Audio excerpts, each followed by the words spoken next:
what a rogue and peasant slave am I. Is it not monstrous that this player here, but in a fiction, in a dream of passion, could force his soul so to his own conceit, that from her working all his visage waned, tears in his eyes, distraction in his aspect, a broken voice, and his whole function suiting with forms to his conceit.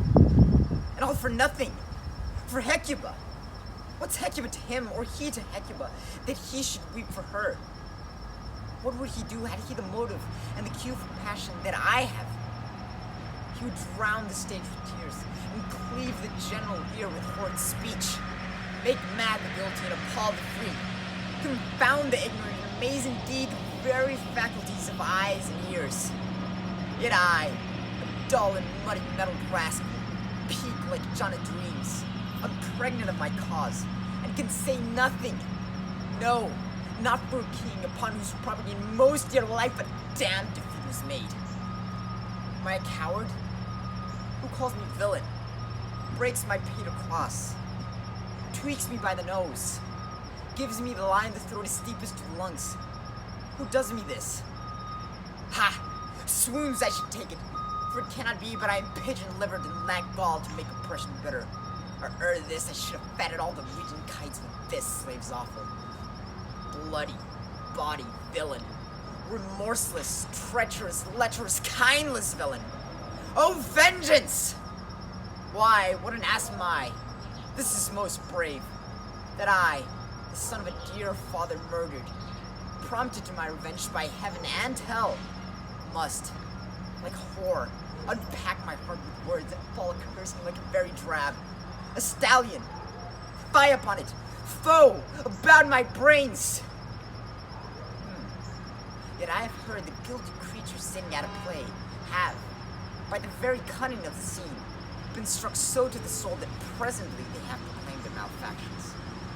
For murder, though it have no tongue, will speak with the most miraculous order. I'll have these players play something like the murder of my father before my mind. I'll observe his looks. I'll tempt him to the quick. If he do blench, I know my course. The spirit I have seen may be a devil, and the devil hath power to assume pleasing shape. Yea, and perhaps, out of my weakness and my melancholy, since he is very potent with such spirits, abuse this to damn me. I'll have grounds more relative than this. The play's the thing wherein I'll catch the conscience of the king. In this scene, Hamlet contemplates murder. Suicide.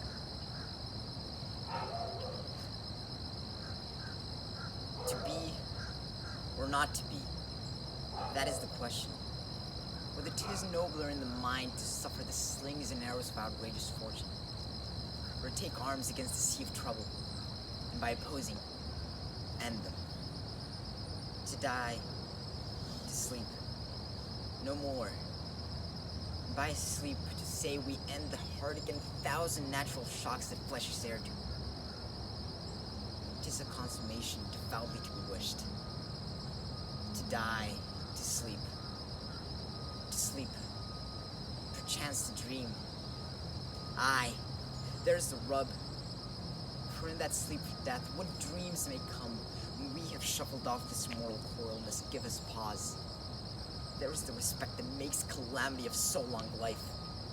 For who would bear the whips and scorns of time, the oppressor's wrong, the proud man's contumely, pangs of despised love, the law's delay, the insolence of office, the spurns that patient merit of the unworthy takes, when he himself made his quietest make with a bare bodkin? Who would fardels bear to grunt and sweat under a weary life, but the dread of something after death, that undiscovered country from whose bourne no traveler returns, puzzles the will, makes us rather bear those ills we have than fly to others that we know not of. Thus conscience makes cowards of us all, and thus the native hue of resolution is sicklied over with a pale cast of thought, and enterprises of great pitch and moment, with disregard their currents turn awry, and lose the name of action. In this scene, Hamlet decides not to kill his uncle yet. Now might I do it, Pat. Now he's a praying. And now I'll do it. And so he goes to heaven. And so am I revenged. That would be scanned. A villain kills my father. And for that, I, his sole son, do this same villain send to heaven. Why, this is hiring salary, not revenge. He took my father grossly, full of bread, with all his crimes broad blown, as flush as May. And how his audit stands, who knows save heaven. But in a circumstance in course of thought, 'tis heavy with him. And am I then revenged to take him the purging of his soul, when he is fit in season for his passage? No. Up sword, and know thou more horrid hent.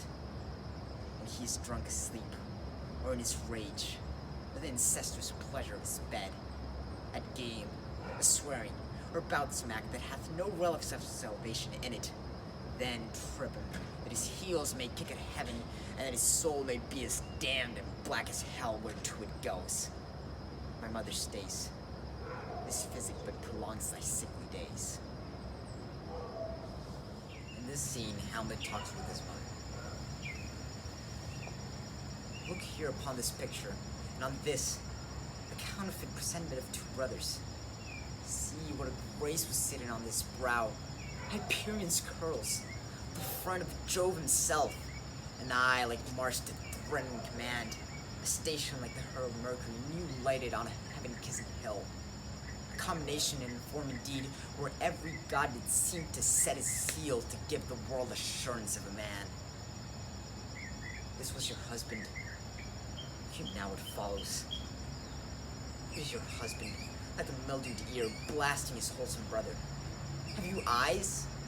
Could you on this fair mountain leave to feed, and on this battened moor? Ha! Have you eyes? You cannot call it love. For your age, the heyday in the blood is tame. It's humble, and waits upon the judgment. And what judgment would step from this to this? Sense sure you have, else could you not have motion. But sure that sense is apoplexed. For madness would not err, your sense to ecstasy was ne'er so thralled, but reserved some quantity of choice to serve in such a difference. What devil was that thus has cozened you to and blind? Eyes without feeling, feeling without sight, ears without hands or eyes, smelling sans all, or but a sickly part of one true sense could not so mope. Oh shame, where is thy blush? Rebellious hell, if thou canst meet me in the matron's bones, to flaming youth let virtue be as wax and burn in her own fire. Proclaim no shame when the compulsive ardor gives the charge, since frost itself as actively doth burn, and reason panders well.